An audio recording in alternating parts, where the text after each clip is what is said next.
Now we will go back to where we stopped last week.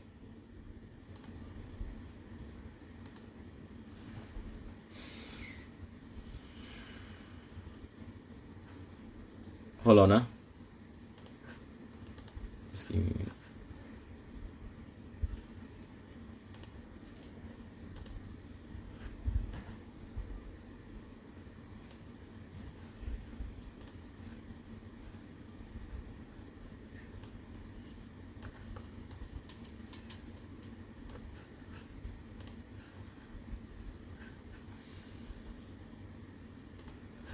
Okay.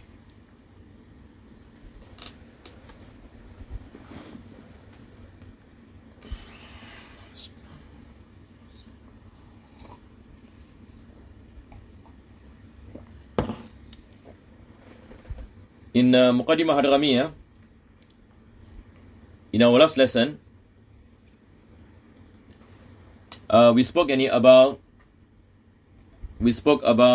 the exceptional cases pertaining to the field. So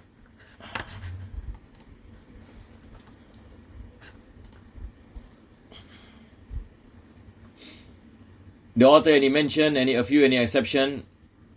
Number one, for example, we have the field that cannot be seen by the naked eye, carcass of animals or insects that when you cut the body, the blood doesn't flow.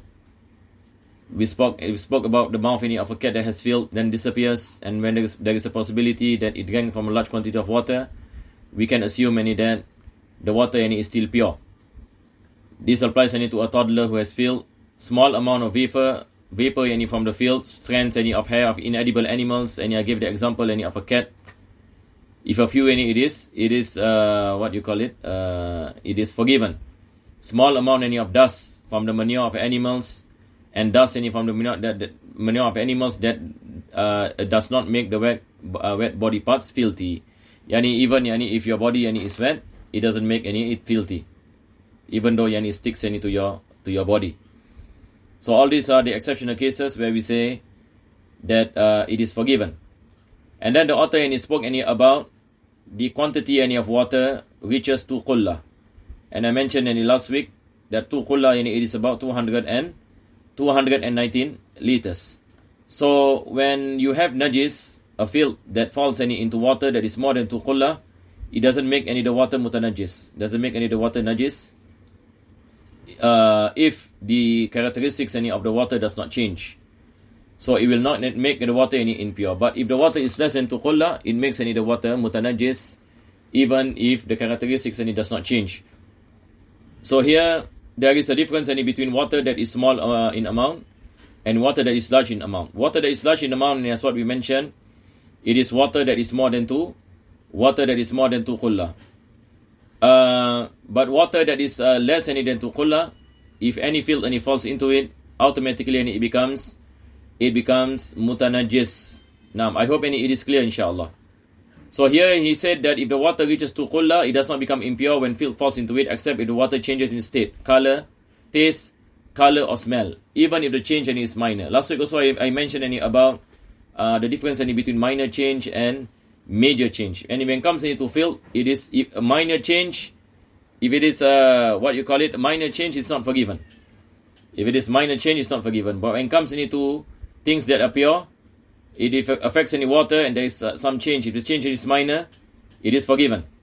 And then he mentioned if the changes as above disappear by itself. Also when we speak about if water that is more than 2 qullah, and then najis fell into it, then after that the najis disappears after some time. Meaning there is no more smell, there is no more taste, there is no more color. If it disappears by itself, then we say that it is mutlaq again. Or by adding any pure water, meaning the more you add any water, after some time the characteristics of the water will disappear.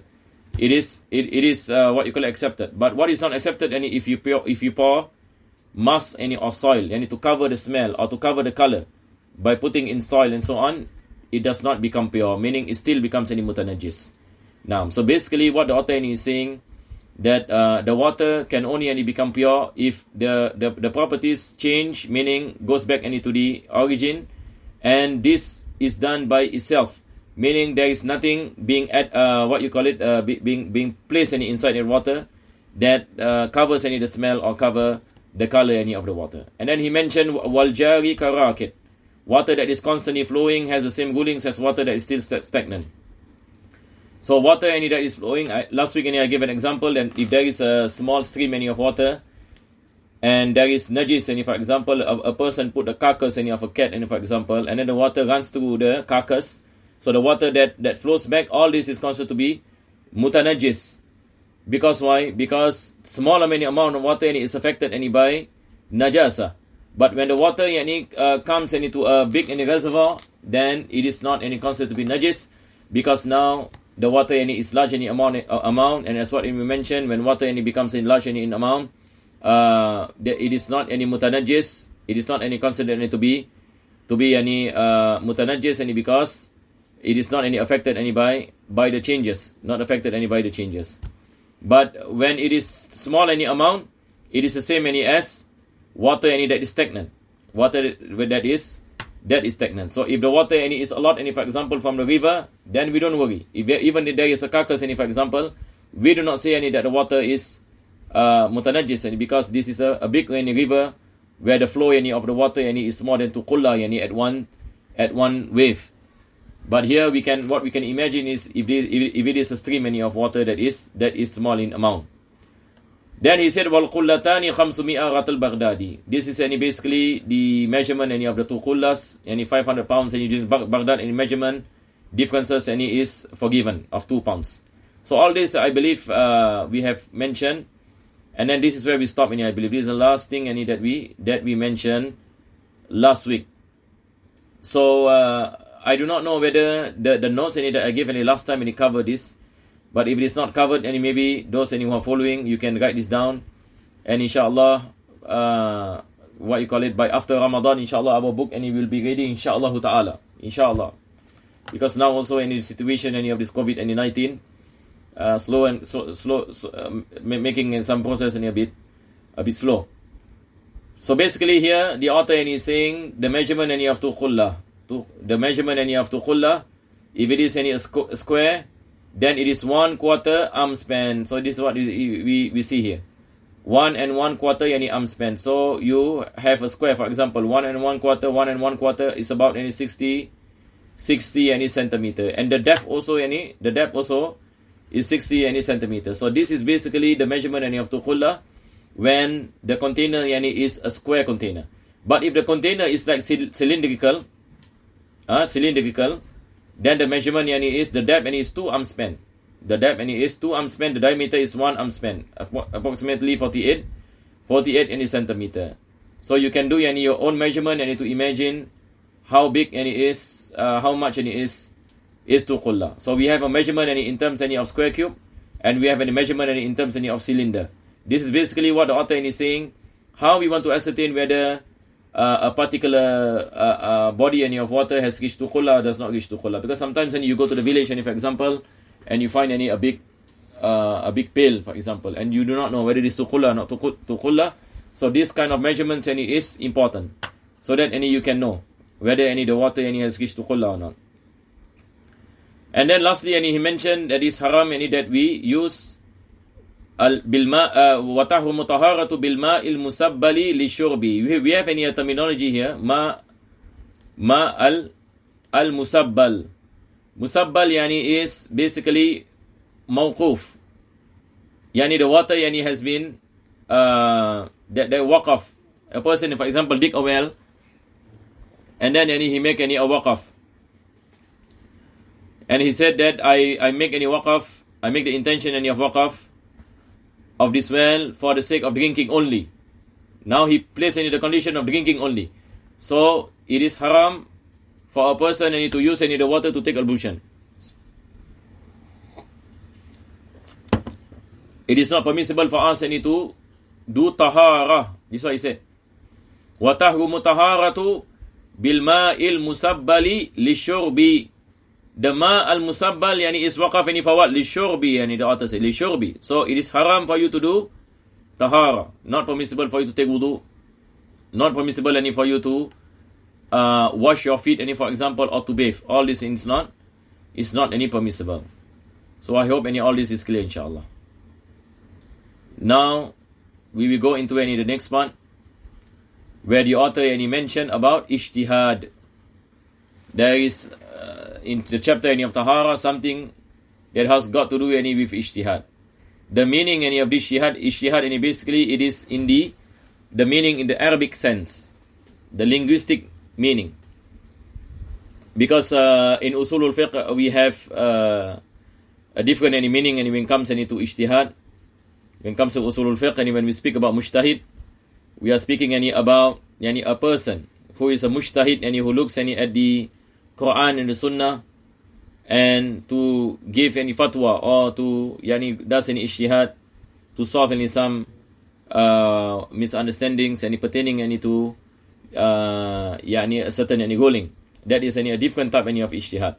But here the meaning of ijtihad is in the Arabic language, where it is bazlul majhud fi husulil maqsood.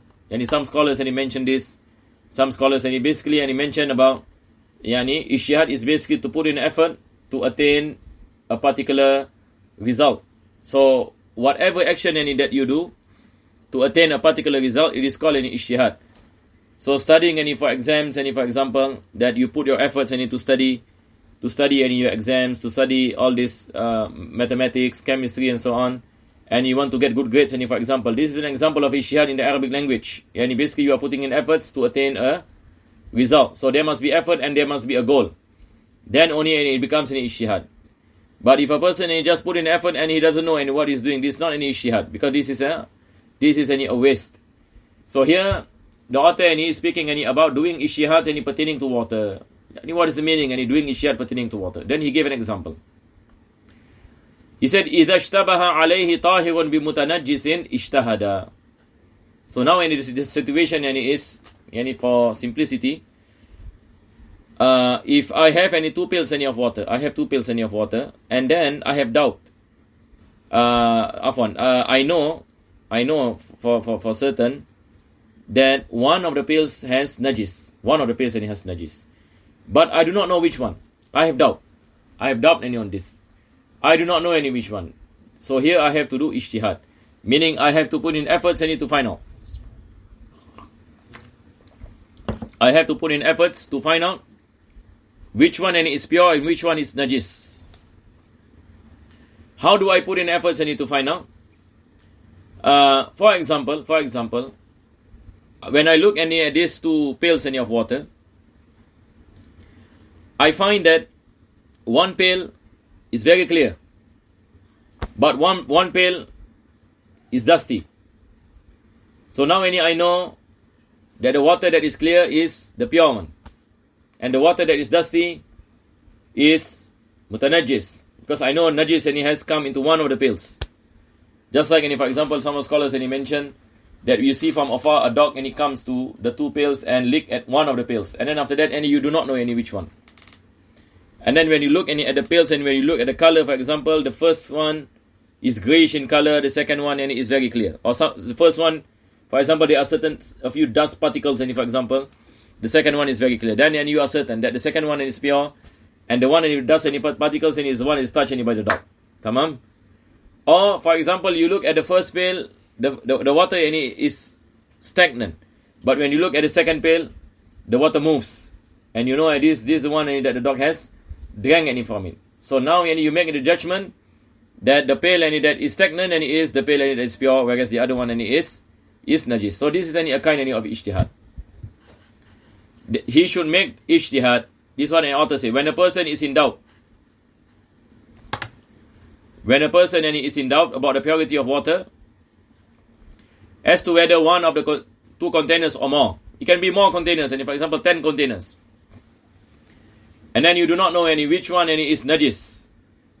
One of the container there is najis, so you do not know which one. Again, he goes back into ijtihad. He should make ijtihad. Thus, he should purify himself with water which he perceives on to be pure, Although he doesn't come to yaqeen, he comes to a state of dhann. So those